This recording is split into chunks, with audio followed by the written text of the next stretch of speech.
बिस्मिल्लाहिर्रहमानिर्रहीम। मौसम गर्मा में बर्फ़ ठंडक हासिल करने का बेहतरीन ज़रिया है, लेकिन ये इसका वाहिद इस्तेमाल नहीं है।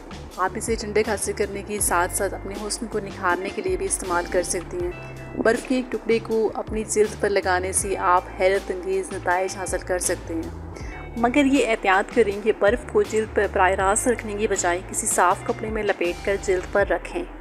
और इससे पहले अगर आपने हमारा चैनल अभी तक सब्सक्राइब नहीं किया तो नीचे मौजूद रेड बटन पर क्लिक करके सब्सक्राइब कर लें और साथ मौजूद बेल के बटन को भी प्रेस कर दें ताकि हमारी हर आने वाली वीडियो की नोटिफिकेशन आपको टाइम पर मिल सके।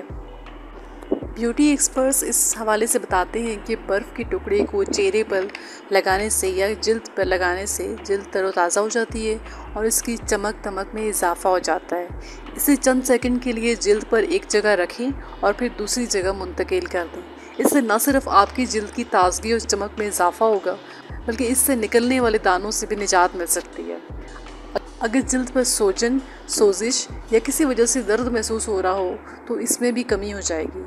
और अगर आप अपनी आंखों को पुरसकून करना चाहें तो इसी तरह बर्फ़ को एक टुकड़ा साफ़ कपड़े में लपेट कर आँखों पर रख सकते हैं। आँखों पर बर्फ़ को ज़्यादा देर तक नहीं रखना चाहिए क्योंकि इनके नीचे की जिल्द बहुत नाजुक होती है और ज़्यादा देर तक या बराह रास्त बर्फ़ रखने से इसे नुकसान पहुंच सकता है। होप कि आपको वीडियो अच्छी लगी होगी। अपना और अपने इर्द गिर्द के लोगों का ख्याल रखें। अल्लाह हाफ़िज़।